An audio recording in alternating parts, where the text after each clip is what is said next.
आज रामनगर में पंचायत केला के लोगों द्वारा जिला आयुक्त डॉक्टर पीयूष सिंगला का धन्यवाद करते हुए कहा कि बीते दिनों में बर्फबारी के चलते उनके पंचायत में बिजली की व्यवस्था ठप हो गई थी। मगर जब इसकी जानकारी जिला आयुक्त को दी गई तो जिला आयुक्त ने वक्त रहते ही गांव में बिजली के खंभे और तार बिछाने का कार्य शुरू करवा दिया, जिसके चलते लोगों को अब कुछ राहत मिलने के आसार मिल रहे हैं। वहीं स्थानीय लोगों ने जिला आयुक्त का धन्यवाद करते हुए कहा कि अब उम्मीद है कि जल्द ही उनके गाँव में बिजली फिर से सुचारू हो जाएगी। पहाड़ी क्षेत्र में जो बर्फबारी हुई है और वहां पे एक डीसी महोदय के साथ मैंने जिक्र किया था लाइट का, उन्होंने कड़ा संज्ञान लिया और बर्फबारी में जो है बिजली विभाग के जो कर्मचारी है वो डटे हुए हैं और पूरे तरीके से काम चला रहे हैं। और मुझे लगता है कुछ चंद दिनों के अंदर जो है लाइट चल जाएगी। और हमारी एक पंचायत है केला, वहां पे पोल जो एलटी लाइन थी वो बिल्कुल डैमेज हो चुकी थी और पूरे पोल जो है टूट चुके थे। और वहां पे उन्होंने 3 दिन के अंदर डीसी महोदय ने इतना कड़ा संज्ञान लिया कि 3 दिन के अंदर वहां पे पोल बेच दिया गया, तारें बेच दी गई है। हम बहुत बहुत शुक्रगुजार हैं डीसी महोदय के, बहुत बहुत धन्यवाद करते हैं। पंचायत केला की जनता जो है वो आपका डीसी साहब बहुत बहुत शुक्रगुजार हैं कि हमें उम्मीद नहीं थी कि इतनी बर्फबारी में पोल आ जाएंगे, जहां पे तारें आ जाएंगी। कोई उम्मीद नहीं थी कि मुझे लगता था, मैं अपने आप में सोच रहा था कि शायद 2-3 महीने लग सकते हैं, पर अभी भी मौसम की वजह से जो है वहां पे लाइट नहीं चला पा रहे हैं और कर्मचारी वो पूरे तरीके से डटे हुए हैं और काम में लगे हुए हैं। और डीसी महोदय से हम अपील करते हैं, कुछ रामनगर के पहाड़ी क्षेत्रों में जो बर्फबारी हुई है इसकी वजह से और भी कई इलाकों में जो है लाइट की दिक्कत आ रही है। और मैं अपील करूंगा कि बिजली विभाग को जो है पूरे आदेश दिए जाएं ताकि हर जगह जो है लाइट को चेक किया जाए और दुरुस्त किया जाए। और भाई मेहरबानी करके मैं एक बार फिर कह दूं तो सलूट करता हूं जो गांव के अंदर जो कर्मचारी डटे हुए हैं इतनी बर्फबारी में और इतना जो है मौसम की वजह से, प्रणाम करता हूं उनको मैं। और डीसी महोदय को शुक्रिया पेश करता हूं कि क्योंकि उन्होंने इतना जल्दी संज्ञान लिया और पूरी उधमपुर की डिस्ट्रिक्ट की जो जनता है पूरी उम्मीद उनके ऊपर है। हम आगे भी उम्मीद रखते हैं जो हमारे गांव के छोटे छोटे मसाइल होंगे वो उनको हल जरूर करेंगे, मुझे पूरी उम्मीद है। और धन्यवाद। जय हिंद, जय भारत। आज डोडा में एक बस सड़क हादसा पेश आया जिसमें चालक सह चालक सहित 11 लोग गंभीर रूप से घायल हो गए, जिन्हें उपचार के लिए डोडा जिला अस्पताल लाया गया। वही जानकारी के अनुसार भद्रवा से जम्मू की ओर आ रही बस नंबर JK02 DK 7191 पुल डोडा के पास 200 फीट गहरे गणपत नाले में जा गिरी, जिसमें 11 लोग गंभीर रूप से घायल हो गए। वहीं घायल लोगों की पहचान ड्राइवर पुष्पिंदर सिंह पुत्र सुखदेव निवासी कटरा उम्र 33 वर्ष, सहचालक सुशील सिंह पुत्र दविंदर सिंह निवासी रामनगर उम्र 24 वर्ष, मोहम्मद साबिर पुत्र अलीवट निवासी गुंडा उम्र 35 वर्ष, अशोक कुमार पुत्र रोशनलाल निवासी जम्मू उम्र 36 वर्ष, विस्ता देवी पत्नी संजय कुमार निवासी भद्रवा उम्र 33 वर्ष, अरुण कुमार पुत्र अशोक कुमार निवासी बल भद्रवा उम्र 22 वर्ष, नसीमा बेगम पत्नी हादिर निवासी बल्ला भद्रवा उम्र 45 वर्ष, इंद्र कुमार पुत्र अमरचंद निवासी भद्रवा उम्र 63 वर्ष, नीलमा देवी पत्नी दविंदर सिंह निवासी उधमपुर उम्र 45 वर्ष, हिमांशु पुत्र संजय कुमार निवासी उधमपुर उम्र 4 वर्ष, कमलेशा देवी पत्नी प्रीतम सिंह निवासी भद्रवा उम्र 60 वर्ष के रूप में हुई है। वहीं पुलिस द्वारा मामला दर्ज कर आगे की कार्रवाई शुरू कर दी गई है।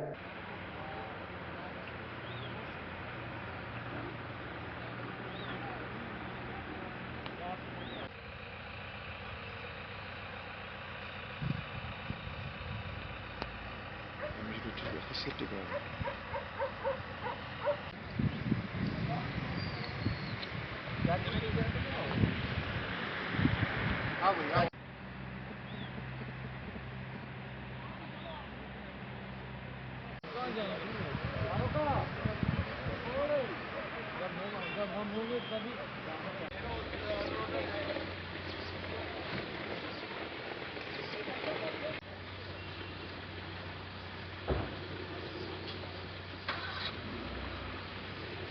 No, malas mo yun, boy. Oh. Ada susu malas ka.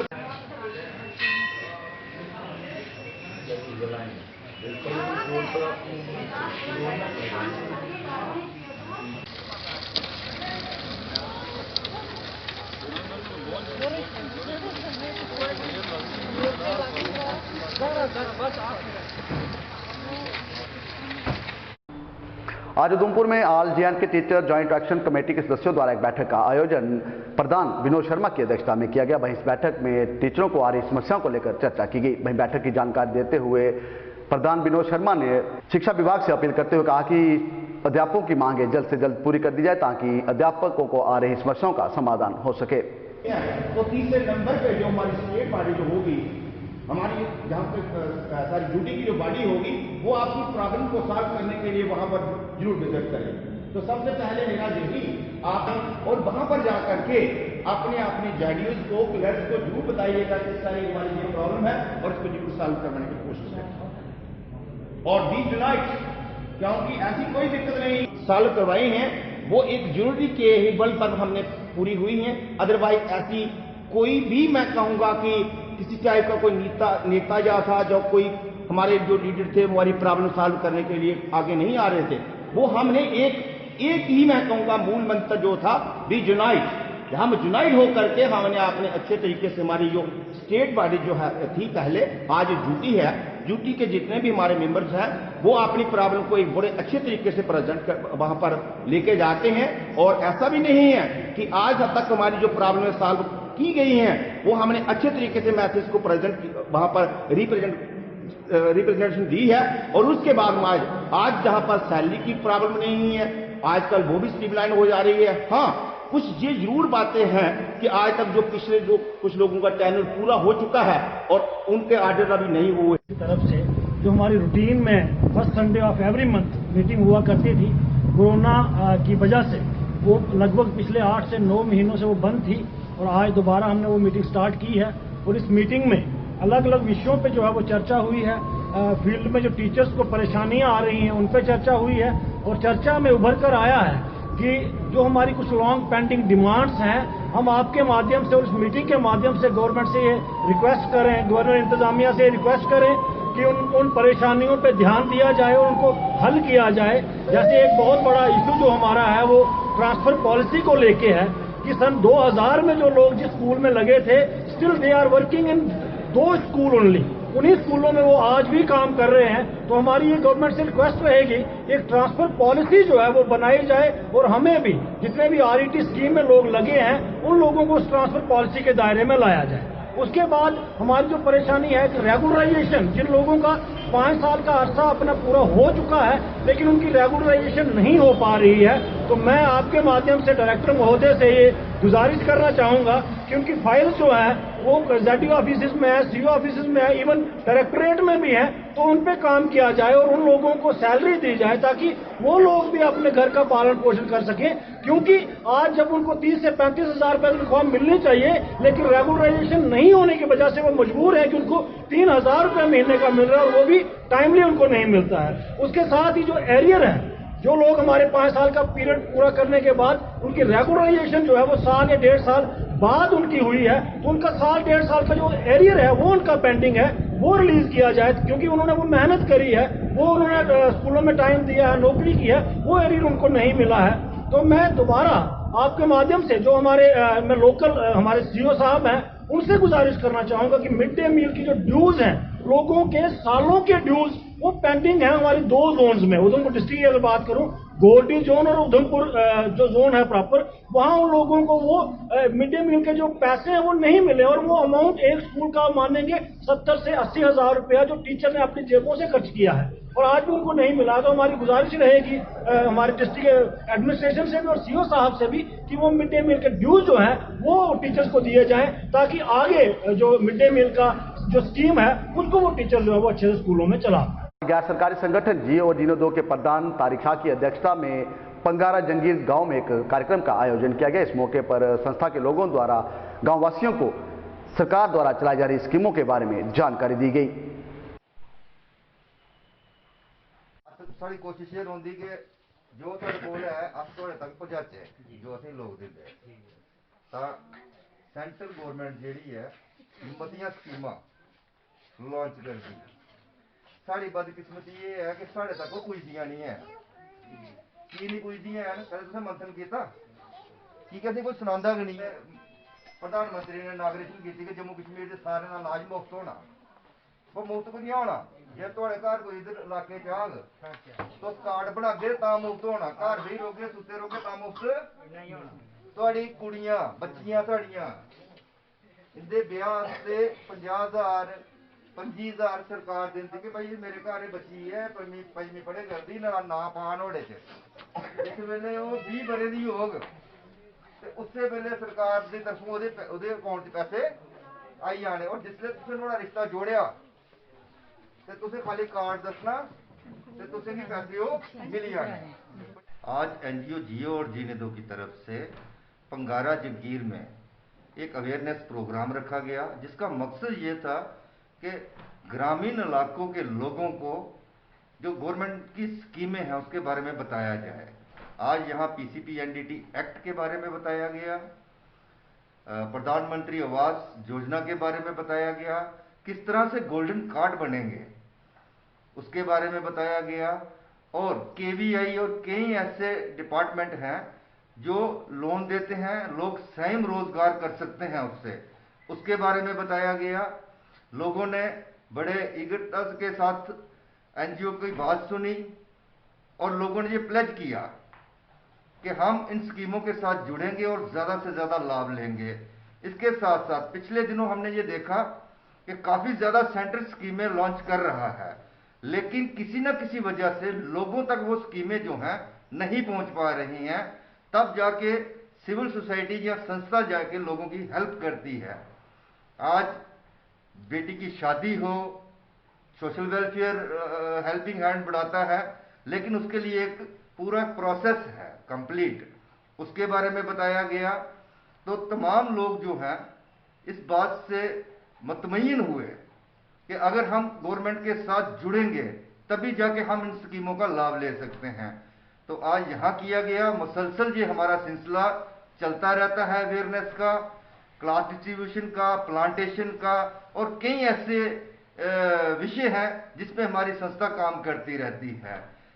Thank you जियो और जीने। आज उधमपुर के जिला अस्पताल स्थित हंस पार्क में मानव उत्थान सेवा समिति द्वारा एक सफाई अभियान चलाया गया जिसमें मानव उत्थान सेवा समिति के सदस्यों द्वारा पार्क की साफ सफाई की गई। वहीं आपको बताते चलें कि मानव उत्थान सेवा समिति द्वारा हर माह के पहले एतवार को इस पार्क की साफ सफाई की जाती है।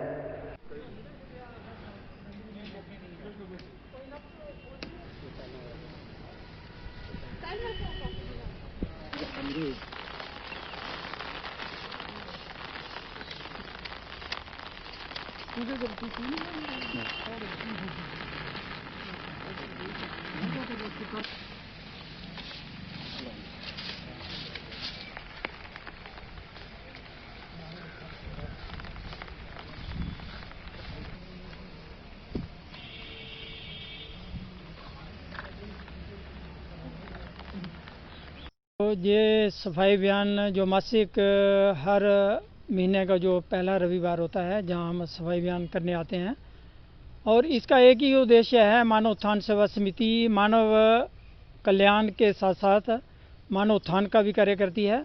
तो मानव सेवा ही हमारा मेन जो है उद्देश्य है संस्था का कि वे मानव की सेवा की जाए। तो मानव की सेवा बातों से नहीं होती है, कुछ करने से होती है। तो हमारे अंदर करने का एक भाव है। तो जो भी वॉलंटियर्स जहाँ आते हैं वो एक सेवा भाव को लेके आते हैं। अब मानव उत्थान सेवा समिति एक अखिल भारतीय संस्था है जो पूरे देश में ये सामाजिक कार्यों के साथ साथ अध्यात्म ज्ञान का भी प्रचार करती है। जहां हम बाहर स्वच्छता की बात करते हैं और बाहर साफ सुथरा वातावरण पैदा करते हैं, तो वैसे ही संस्था जो है सत्संग सद्भावना सम्मेलन वगैरह आयोजित करती है जिसमें संस्था का ये भाव रहता है कि भाई आदमी का मन भी साफ होना चाहिए, क्योंकि मन चंगा तो कठौती में गंगा। जब मन साफ है तो आपके कर्म भी अच्छे होंगे, हमारा जो सोच अच्छी होगी, तो अच्छी सोच वाला इंसान ही समाज का भला कर सकता है। तो ये सोच लेके ही हम जहाँ आते हैं कि भाई एक सकारात्मकता के साथ आगे बढ़ा जाए और समाज सेवा में बढ़ चढ़ कर भाग लिया जाए। मानव उत्थान सेवा समिति का जहाँ महाराज राजेश्वरी आश्रम है, जिसकी प्रभारी सदगुरुदेव श्री सतपाल जी महाराज की शिष्य महात्मा समताबाई जी हैं, जिनकी प्रेरणा से, जिनके दिशा निर्देश से हम जहाँ आते हैं और ये सेवा कार्य जहाँ हम संपन्न करते हैं। तो आगे जितना भी अभी जो है, जैसे कल हमारा जो परसों नववर्ष के उपलक्ष्य में आश्रम परिसर में बाई जी की देखरेख में एक मेडिसिन बॉक्स रखा गया, उसका एक मिशन मेडिसिन पूरे देश में संस्था ने शुरू किया, जिसका उद्देश्य है कि जो अनयूज्ड मेडिसिन होती हैं हमारे घरों में हम ऐसे ही फेंक देते हैं, जहाँ कोई भी मेडिसिन दान देना चाहता है तो वो बक्सा लगाया गया, वहाँ बक्से में डाल सकते हैं। और उन मेडिसिन से जो ज़रूरतमंद लोग हैं, जो गरीब लोग हैं, जो बेचारे दवाइयाँ नहीं खरीद सकते, तो वो दवाइयाँ हम उनको बांटेंगे गरीब लोगों को, किसी योग्य जो चिकित्सक हैं उनकी देखरेख में, और वो सारा सेवा कार्य आगे बढ़ाया जाएगा। अभी पूरे देश में मानव उत्थान सेवा समिति, जिसके संस्थापक सदगुरुदेव श्री सतपाल जी महाराज हैं, उनकी प्रेरणा से उन्होंने कल नई दिल्ली में एक मिशन शुरू किया है वस्त्र वितरण, और जितने भी ज़रूरतमंद सामग्री है, जो बेसहारा लोग हैं, निराश्रित लोग हैं, उनमें वितरण किया जाएगा। तो ये सारा सेवा कार्य संस्था पूरे देश में चला रही है ये अभियान। तो उसी प्रेरणा को लेकर के, उन्हीं सेवा भाव से हम जहाँ आते हैं, हर महीने हमारा जो कोशिश रहती है कि थोड़ा प्रयास रहता है हमारा कि हम यहाँ सेवा करें, और बड़ा आनंद आता है हमें सबको। तो उधमपुर के भारती कॉलेज को जाने वाले मार्ग की खस्ता हालत होने के कारण स्थानीय लोग काफी परेशान हैं। वहीं स्थानीय लोगों ने मीडिया से बात करते हुए बताया कि जहां पहले सीवरेज का काम करवाया गया और उस काम को खत्म करने के बाद इस मार्ग की मुरम्मत नहीं करवाई गई। वहीं बारिश के दिनों में अब लोगों को वहां से गुजरने में काफी दिक्कतों का सामना करना पड़ रहा है। वहीं स्थानीय लोगों ने प्रशासन से मांग करते हुए कहा कि जल्द से जल्द इस मार्ग पर तारकोल बिछाया जाए।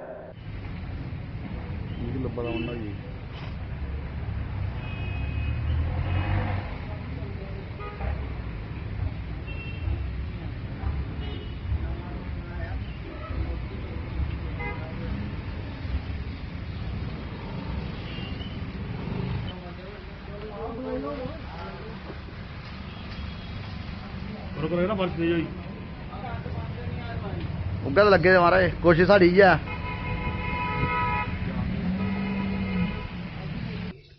मैं बबलू इंडस्ट्री साइड में कॉस्मेटिक की दुकान करता हूँ। ये देख लो रोड का हाल।